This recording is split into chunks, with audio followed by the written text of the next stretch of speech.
Avascular necrosis patient, அதாவது avian ஹிப்ன்ற இந்த condition வந்து பேஷண்ட் வர்றாங்க. முதல்லலாம் நான் வந்து ஒரு 22 இயர்ஸா வந்து ப்ராக்டிஸ் பண்ணிட்டு இருக்கேன். கடந்த 10 வருஷத்துக்கு முன்னாடிலாம் இந்த மாதிரி ஏவியன் பேஷண்ட் வந்தாங்கன்னா இல்ல நீங்க போய் ஆபரேஷன் பண்ணிருங்கன்னு நானே அனுப்பி விட்டுருவேன். ஏன்னா இதுக்கு ஆபரேஷன் மட்டும்தான் தீர்வு அப்படின்னு நான் நினைச்சுக்கிட்டு இருந்தேன். பட் ஆனா லேட்டரா தான் தெரிஞ்சது ஆபரேஷன் பண்ணாமையும் இதை வந்து சரி பண்ண முடியும்னு. இதுக்குன்னு நிறைய ரிசர்ச் அண்ட் ஸ்டடிஸ் வந்து ஃபாரின்ல இருக்கு. நம்ம ஊர்ல வந்து இந்த மாதிரி ஏவாஸ்குலர் நெக்ரோசிஸ் கண்டிஷனுக்கு ஃபர்ஸ்ட் மெடிசன்ஸ் கொடுக்குறாங்க, அதுக்கப்புறம் வந்து ஆபரேஷன் பண்ணிடுறாங்க. அந்த இடத்துல அந்த நெக்ரோசிஸ் ஆன இடத்துல வந்து சின்னதாக ஒரு ஹோல் மாதிரி போட்டு, இல்லைன்னா வந்து ஒரு பிளாஸ்மா இன்ஜெக்ஷன், இப்போ நிறைய வந்து போன் மேரோ இன்ஜெக்ஷன், இல்ல ஆர்டிபிஷியல் போன், இல்லைன்னா வந்து போன் கிராஃப்ட் எடுத்து வைக்கிறது, இந்த மாதிரி நிறைய பண்றாங்க. இல்லையா டைரக்டா வந்து என்ன பண்ண ஆரம்பிச்சிடுறாங்கன்னா ஹிப் ரீப்ளேஸ்மெண்ட் சர்ஜரி பண்ண ஆரம்பிச்சிடுறாங்க.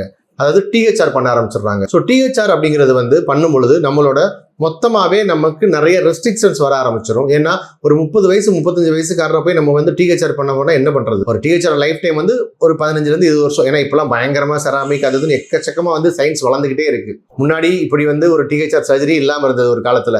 கடந்த சில வருடங்களா ஒரு 30-40 வருஷமா டிஹெச்ஆர் சர்ஜரி ரொம்ப ஃபேமஸ் ஆச்சு. இப்போ ரீசெண்டா ஒரு 10 வருஷமாலாம் ரொம்ப மருத்துவத்துறை வளர வளர ஆப்ரேஷனோட டெக்னிக் நல்லா வளர்ந்துகிட்டு இருக்கு. எல்லாமே சந்தோஷம் தான். பட் ஆனா இதை ஆப்ரேஷன் இல்லாம சரி பண்ண முடியுமா அப்படிங்கிறது தான் வந்து நம்மளோட கேள்வி. முடியும், கண்டிப்பா இந்த கண்டிஷனை ஆப்ரேஷன் இல்லாம சரி பண்ண முடியும்.